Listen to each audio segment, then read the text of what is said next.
It is upon us. Every Messiah, every religious ontology, every manager of every booth at this exhibit is reflecting a distorted scintilla of the spiritual reality of the transcendental object at the end of time. Every one of us is a particularized and distorted image of this transcendental object into which we are being dissolved, into which global culture is being dissolved. So,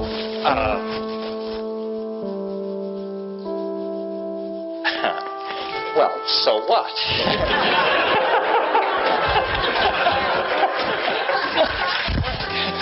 So we can cut into this cycle at any point. We can become aware of it. We can become part of it. We can deny it. There is no loss in the circuit. There is no blame. Becoming, then, what psychedelic means is it means claiming this dimension as your own. You know, Plato said time is the moving image of eternity. That moving image of eternity can be beheld in the silent darkness of the mind on 5 grams of psilocybin.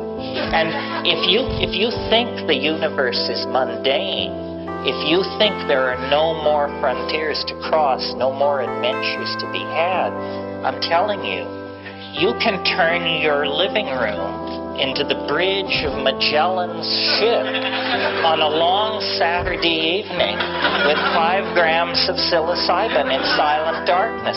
We are living in the most empowering age in human history because all of the energy of the ancestors, not only the human ancestors, but our animal, our primate ancestors, all of that energy pours into, is focused into this moment. We are the transition generation. We have 1 foot in matter and 1 foot in hyperspace. And we can redeem the trust of thousands of years. All of the horror of history can be redeemed if we don't drop the ball. Every pogrom, every instance of racial, sexual, or minority persecution can be redeemed if we give the human adventure meaning. And we give it meaning by discovering the totality within ourselves and then exemplifying it for each other. And this dissolves boundaries, empowers the weak, enlightens the strong, and brings hope to all. And it can only be done if we accept the gifts which nature has offered us. Thank you very, very much.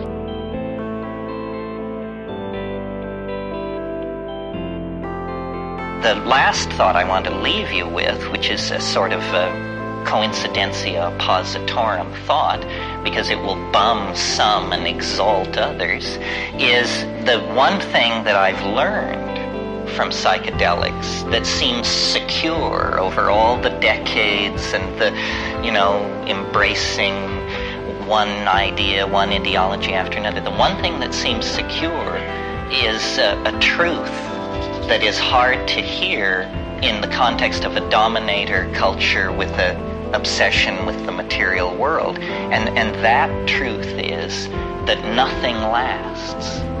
Nothing lasts. Your enemies will fade, your friends will fade, your fortune, your poverty, your disappointments, your dreams, everything is in the process of changing into something else. So your agony is about to be assuaged. On the other hand, your happiness is about to be destroyed. So the obligation that comes out of this realization is an obligation to the immediate moment, to this thing that I've been calling the felt moment of immediate experience. It isn't who you were or what you were or who you will be. or what you will be. It's the felt moment of immediate experience, and this has been robbed from us by media and by our tendency to denigrate ourselves, to see the world in terms of the great ones, not here, whoever they are, Aristotle, Madonna, Jesus, whatever your particular bent is. The overcoming of neurosis, of unhappiness, of toxic lifestyles is the felt presence of immediate experience in the body, in the moment.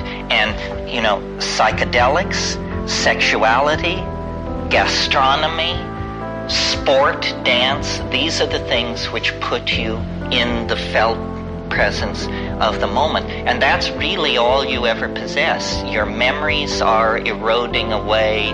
The futures you anticipate will mostly not come to pass. And the real richness is in the moment. And it's not necessarily some kind of be here now, feel good thing, because it doesn't always feel good, but it always feels. It is a domain of feeling. It's primary. Language is not primary. Ideology is not primary. The propagation of future and past vectors is not primary. What's primary is the felt presence of experience, and that is the source of love, and that is the source of community.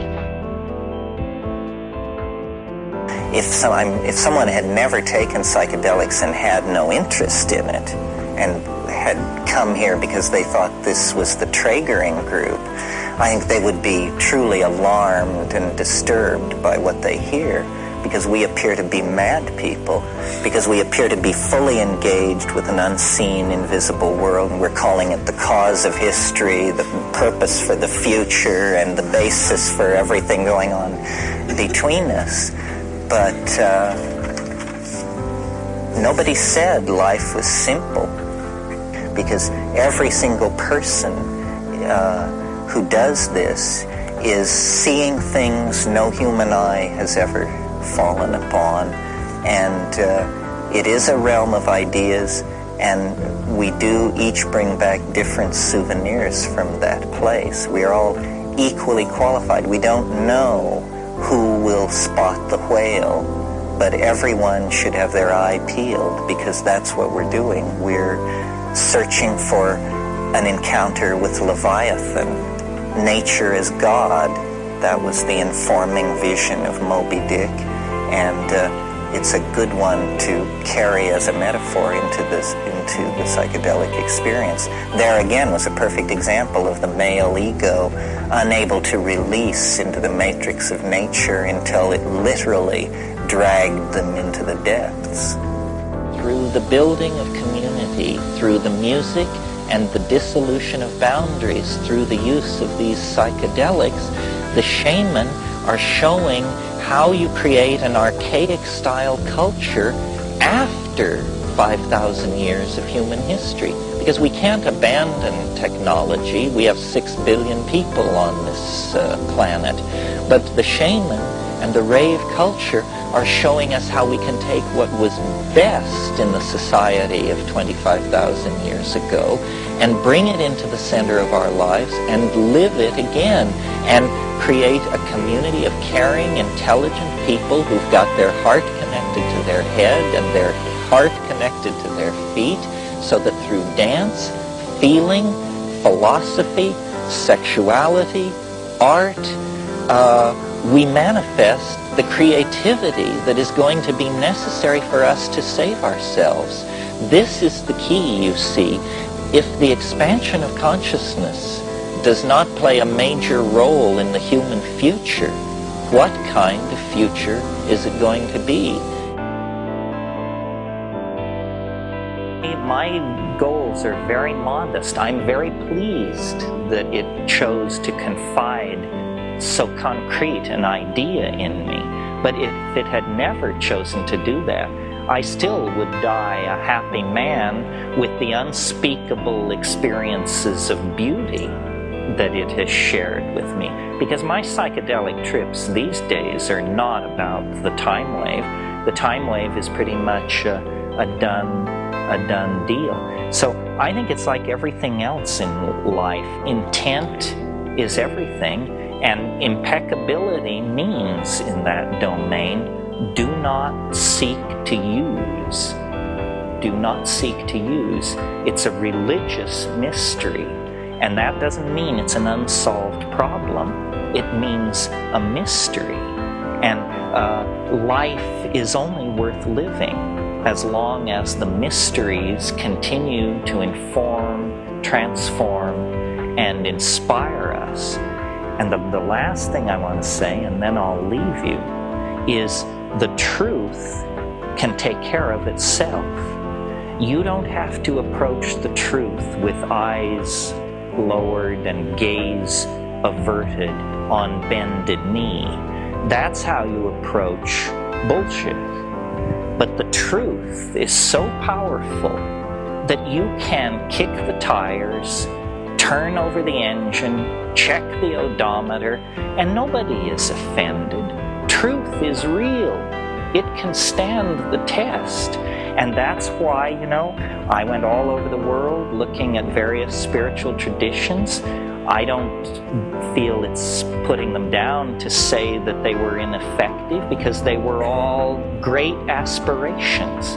But the only real open doorway that I ever found were the plants. This works.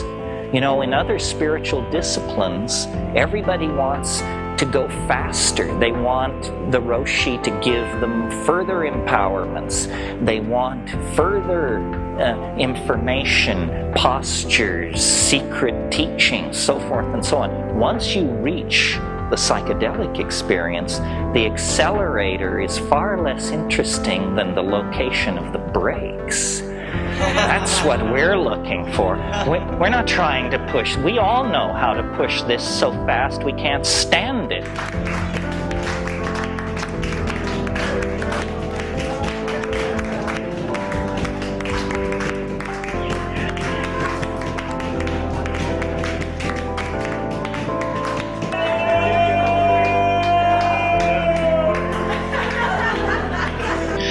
We need a feeling of unity. Feeling is primary.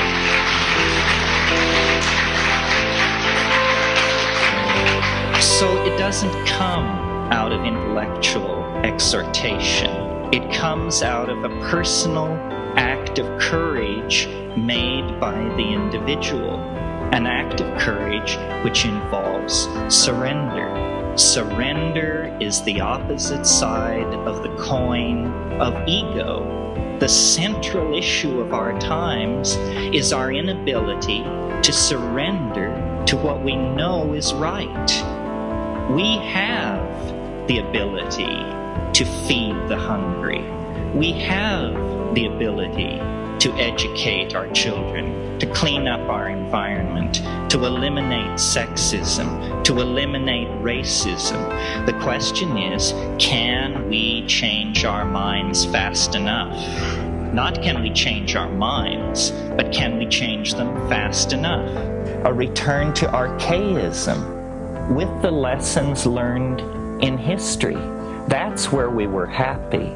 The fall was a fall into a veil of tears, into a world of limitation and pain and suffering and infectious disease and so forth and so on. It's a prodigal journey into a lower dimension that can now be ended by a collective cultural decision to commit to this Taoist, shamanistic, feminized, cybernetic, caring, aware, present kind of being. I mean, it's nothing more than what each of us is in our very best moments. But we have to extend those very best moments to fill whole lifetimes.